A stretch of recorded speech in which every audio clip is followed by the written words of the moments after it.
Hey there, love detectives. Ever wondered what it means when your partner starts acting like they're auditioning for a reality TV show?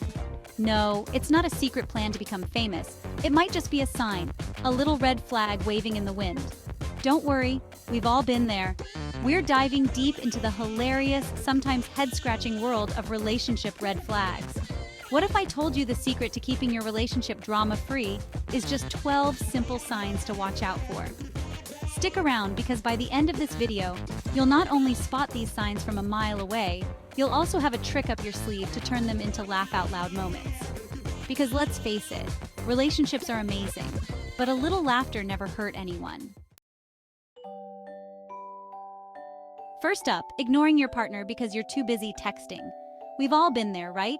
You're out to dinner, trying to have a romantic conversation, and your partner's eyes are glued to their phone. It's like bringing a book to a movie night. Without it, you're destined for the couch, alone.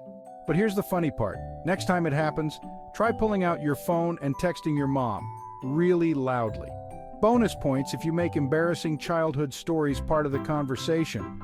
The point is, sometimes a little humor can snap someone out of their phone-induced coma and remind them that, hey, there's a real live person right in front of them. And who knows, you might even get a good laugh out of it. Because at the end of the day, isn't laughter the best medicine?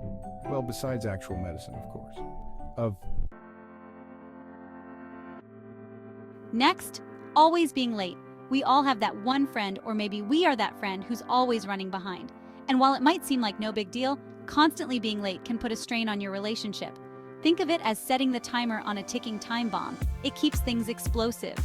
But don't worry, this red flag comes with a built-in solution: exaggeration.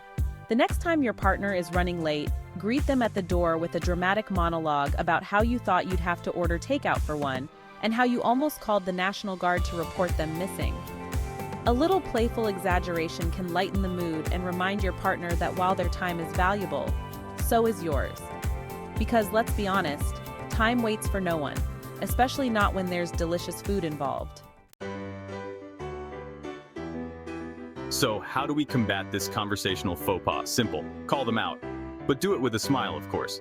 The next time your partner cuts you off mid-sentence, pause.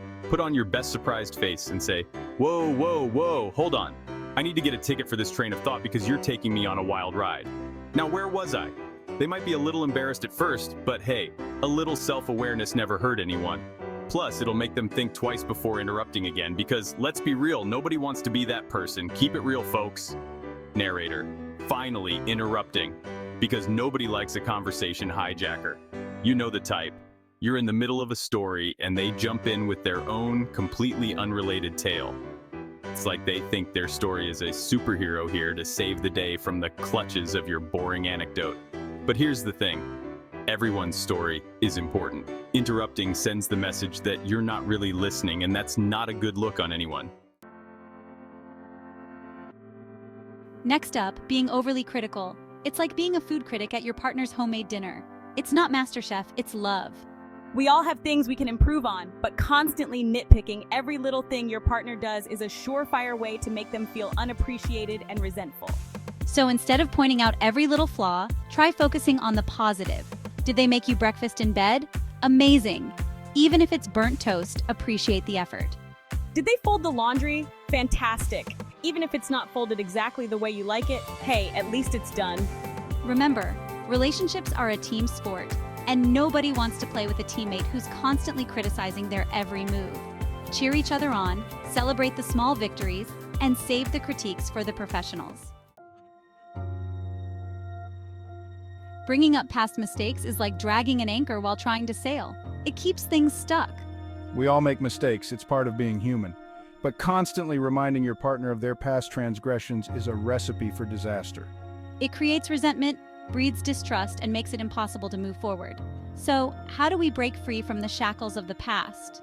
Think of it this way. Holding on to anger is like drinking poison and expecting the other person to die. It's not doing anyone any good, least of all yourself. Let it go and watch your relationship blossom. Because let's be honest, who wants to live in the past when the present is full of so much potential? S1. Forgiveness, my friends. Forgiveness is key. It's not about condoning bad behavior. It's about letting go of the anger and hurt so you can move on. Blame games? Fun for nobody. It's like playing hot potato with a grenade. Boom. When something goes wrong in a relationship, it's easy to point fingers and play the blame game. But the truth is, it takes two to tango, and blaming each other is about as productive as trying to herd cats. It's chaotic, frustrating, and nobody wins. So instead of pointing fingers, try holding up a mirror. Ask yourself, what role did I play in this situation? Maybe you forgot to take out the trash, or maybe you forgot to pick up the dry cleaning. Whatever it is, own your part in it. Remember, relationships are about taking responsibility for your actions and working together to find a solution. Because at the end of the day, you're on the same team, and teamwork makes the dream work. We all need our space. But when you find yourself constantly withdrawing from your partner, it's time to take a step back and figure out what's going on. Narrator, emotional distance. It's like talking to a wall. Not very romantic, is it? Emotional distance can manifest in many ways. Lack of communication, decreased physical affection, or simply feeling like you're living separate lives. And if left unchecked, it can create a chasm between partners, leaving them feeling lonely, disconnected, and unloved.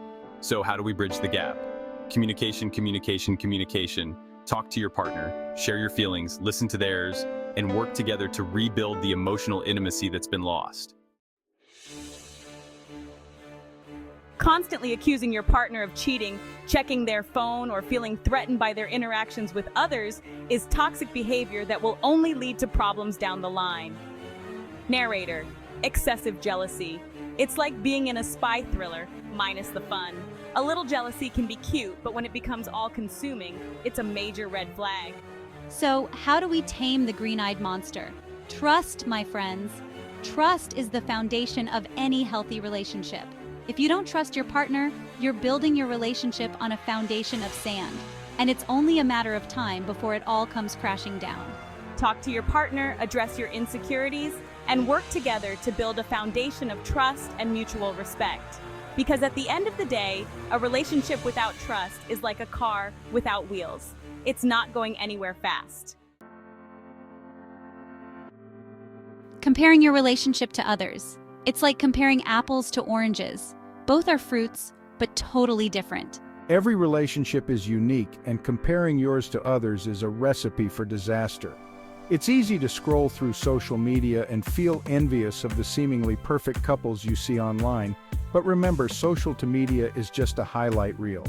Behind every perfect Instagram post is a real couple with their own set of challenges and imperfections. Instead of focusing on what other couples have, try focusing on what you have. What do you love about your partner? What are you grateful for in your relationship? Remember, the grass is greener where you water it, so put down your phone, stop comparing, and start nurturing your own relationship. Because at the end of the day, the best relationship is the one that works for you, not the one that looks good on Instagram. I did the dishes last night, so it's your turn. I planned our last date, so you have to plan this one. Sound familiar? Narrator, keeping score. It's like a never-ending game with no winners. Keeping score in a relationship is a surefire way to create resentment and division. It turns every little thing into a competition, and nobody wants to feel like they're constantly losing. So how do we break free from this vicious cycle? Focus on giving, not receiving. Do things for your partner because you love them, not because you expect something in return. Remember, love is not a transaction, it's a partnership. And in any good partnership, both partners are invested in each other's happiness. So, ditch the scorecard and start focusing on the bigger picture. Because at the end of the day, love is not about keeping track of who did what.